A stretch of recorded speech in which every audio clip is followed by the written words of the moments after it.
दोस्तों स्वागत है एक बार पुनः आपका हमारे चैनल एनसीईआरटी सॉल्यूशन 99। दोस्तों जैसा हमें आशा है आप अच्छे होंगे, स्वस्थ होंगे और आपकी पढ़ाई अच्छे से चल रही होगी।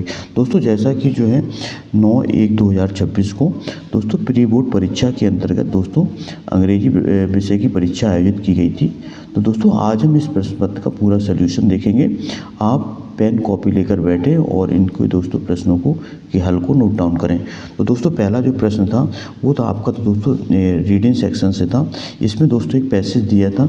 इस पैसेज के आधार पर आपको जो है निम्नलिखित प्रश्नों के उत्तर दोस्तों लिखना है। तो दोस्तों आज हम इनके उत्तरों का सोल्यूशन देखेंगे। दोस्तों आप इनको नोट डाउन करें। पहला प्रश्न था दोस्तों कि what was the wager initial reason for the asking of alms. तो दोस्तों इसका जो पहले का जो राइट आंसर था वो तो दोस्तों इसका था ही वाज पुअर। इसका तो दूसरा था दोस्तों what was the pressure by the man's argument to prove the beggar was not poor. तो दोस्तों इसका राइट आंसर तो दोस्तों दूसरे का बी। तीसरा था दोस्तों इसका राइट आंसर थी दोस्तों according to the story when do people truly understand the value of their capability. इसका राइट आंसर दोस्तों था सी। चौथे का दोस्तों राइट आंसर था what was the James Thomas medical condition. इसका था दोस्तों बी नंबर का। और पांचवें का दोस्तों what solution did the doctor AIIMS propose of the James Thomas. इसका राइट आंसर था दोस्तों बी। इसके बाद दोस्तों छठवें का राइट आंसर देखते हैं। तो दोस्तों इसका राइट आंसर था C it is immense if on the only export their the innate capability. सातवें का दोस्तों राइट आंसर था वो तो था दोस्तों सी। तो दोस्तों ये आप इनको जो है देख लें और अपने प्रश्नों को मिलान कर लें कि आपने कितने प्रश्नों को हल किया है। इसके बाद दोस्तों 8वें नंबर का प्रश्न था what is the central message of the passage. इसका दोस्तों सारांश बताना था। तो दोस्तों इसका राइट आंसर था सी। इसके बाद दोस्तों प्रश्न क्रमांक 9वां देखते हैं इसमें क्या पूछा गया था। इसका दोस्तों राइट आंसर था दोस्तों इनवैल्यूएबल। इसके बाद दोस्तों 10वें का था तो ऑपरेटिंग करेक्टली। इसके बाद दोस्तों दूसरा था पैसेज दिया था। इस पैसेज में आपको एक नोट बनाना था और दोस्तों इसका टाइटल लिखना था। तो दोस्तों इसका जो फोटोसिंथेसिस प्रकाश संश्लेषण से संबंधित था ये। तो दोस्तों इसका जो शीर्षक था वो था दोस्तों title photosynthesis the basis of life. इसका दोस्तों था इसका ये टाइटल था शीर्षक था the photosynthesis the basis of life. इसके बाद दोस्तों इसी का दोस्तों नेक्स्ट क्वेश्चन देखते हैं क्या पूछा गया था। दोस्तों अगर आप हमारे चैनल पर नए हैं दोस्तों तो आप हमारे चैनल को सब्सक्राइब कर लें और बेल आइकन की घंटी पर क्लिक करना ना भूलें ताकि जब भी मैं कोई वीडियो अपलोड करूं उसका नोटिफिकेशन आपके मोबाइल पर सबसे पहले पहुंचे। दोस्तों तीसरा प्रश्न था दोस्तों you are the school captain of the government higher secondary school Jabalpur write in notice for the all the other member of the student council to attend a meeting to prepare a plan for the annual function. Annual function के लिए दोस्तों हमें एक जो है इसमें notice तैयार करना था। इसके बाद दोस्तों चौथे में पूछा था write Abhishek Saxena residency 56 DIG colony Indore write a letter to the collector. दोस्तों अपने जिलाधीश को एक पत्र लिखना था जो अपने जो हॉस्पिटल में असुविधाओं के लिए और उनकी कमियां थी उनके बारे में दोस्तों विस्तार से वर्णन करना था। इसके बाद दोस्तों अगला जो है ए विजिट ऑफ हॉस्पिटल के बारे में दोस्तों निम्नलिखित बिंदुओं के आधार पर वर्णन करना था। इसके बाद दोस्तों राइट ए शॉर्ट पैराग्राफ लिखना था। इसमें आपका था importance of protecting tree power of press in democracy women empowerment value of games and sport. इन किसी एक के बारे में दोस्तों आपको 120 शब्दों में दोस्तों आपको पैराग्राफ लिखना था। इसके बाद दोस्तों सेक्शन सी दोस्तों वो ग्रामर से संबंधित है। इसमें दोस्तों पहले पूछा था इसमें he is the good mathematics. तो दोस्तों इसमें आएगा at he is good at mathematics. दूसरा था वर्क हार्ड। इसमें दोस्तों fill in the blank you fail. तो दोस्तों इसमें आएगा ई एल्स। इसके बाद तीसरे में देयर इज नॉट। इसमें तीसरे में दोस्तों आएगा much.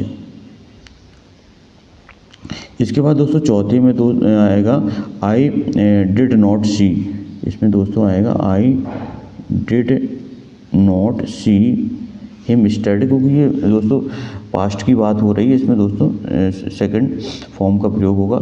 He teaches in university. तो दोस्तों ये आएगा इन ए यूनिवर्सिटी आएगा इसमें। When I was going I could. इसमें दोस्तों कुड का प्रयोग करेंगे। तो दोस्तों ये थे आपके फिल इन द ब्लैंक्स। पहले में एट, दूसरे में एल्स, तीसरे में मच, चौथे में दोस्तों डिड नॉट सी, पाँचवें में दोस्तों ए और छठवें में दोस्तों कुड। इसके बाद दोस्तों इसी का दोस्तों अगला पार्ट देखते हैं। इसमें दोस्तों सातवें में दोस्तों डू एट डायरेक्ट से संबंधित है। इसमें दोस्तों पूछा गया था ही वाज प्लेइंग चेस, इसमें दोस्तों पैसिव बनाना था। तो दोस्तों इसका पैसिव वाइज इस तरह होगा, chess was being played by him. तो दोस्तों इसका पैसिव बनेगा ये। इससे दूसरा था दोस्तों this is the school I teach here. तो दोस्तों combine the pair sentence into relative clause. तो दोस्तों इसमें इस तरह बनाएगा this is the school where I teach. इसके बाद दोस्तों कंबाइन द पेयर, इसके बाद दोस्तों he did it change into the interrogative. तो दोस्तों इसको इंट्रोगेटिव बनाना प्रश्नवाचक। तो दोस्तों इसमें डिड का प्रयोग पहले करेंगे और डू से जोड़ देंगे, डिड ही डू इट, इस तरह बनेगा दोस्तों ये इसका प्रश्नवाचक। इसके बाद चौथे में पूछा था I do not know where he lives, identify the underline clause. इसमें दोस्तों क्लॉज बताना है। तो दोस्तों इसमें जो क्लॉज दिया है वो दोस्तों नाउन क्लॉज है। इसके बाद दोस्तों प्रश्न 5 में पूछा था अनलेस इट ट्रेन विल प्ले द मैच। इसमें दोस्तों unless it rains we will play the match, rewrite the sentence using if. तो दोस्तों इफ़ से जोड़ना था अनलेस की जगह। तो दोस्तों इसका इस तरह बनेगा if it does not rain we will play the match. इस तरह दोस्तों ये सही होगा आपका। इसके बाद दोस्तों छठवें पूछा था as soon the thief saw the police he ran away.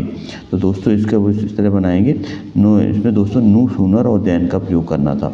तो दोस्तों इसका सही होगा no sooner did the thief see the police then he ran away.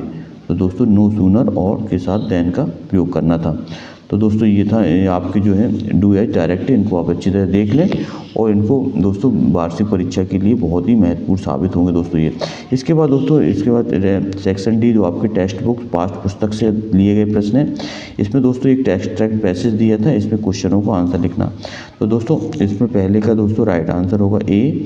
दूसरे में दोस्तों इसका जो राइट आंसर था वो था द डर्टी येलो टिंग, इसका बी नंबर का।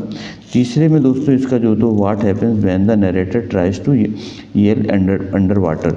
तो दोस्तों इसमें हो जाएगा नो साउंड कम आउट। चौथे में दोस्तों था पूछा गया था what does the narrator attempt when he teaches up in water. तो दोस्तों इसमें आएगा B number his hands clutch only ये वाटर। इसके बाद दोस्तों अगला तो दिया था पाँचवें में how does the narrator describe the sensation of the legs under water. तो दोस्तों इसमें इसका राइट आंसर होगा ए लाइट एंड वाइंड। इसके बाद दोस्तों अगला देखते हैं अगले में क्या पूछा था। अगला दोस्तों जो प्रश्न था वो था इसी से संबंधित था। इसमें पूछा गया था दोस्तों एक पैसेज दिया था, इसके बारे में आपको बताना था। Read the following extract and the answer the question of the fellow. ये दोस्तों एक पोएम से लिया गया पैसेज है, इसमें दोस्तों बताना था इसके आंसर क्या थे। तो दोस्तों इसमें जो पहले में दोस्तों तो क्वेश्चन था which of the these has the poet compared mother face to. तो दोस्तों उसमें लेट विनर मून आएगा, इसमें बी नंबर का सही है। Which is this was the reason of the mother pale face, इसमें दोस्तों डी नंबर का आएगा बोथ ए एंड बी।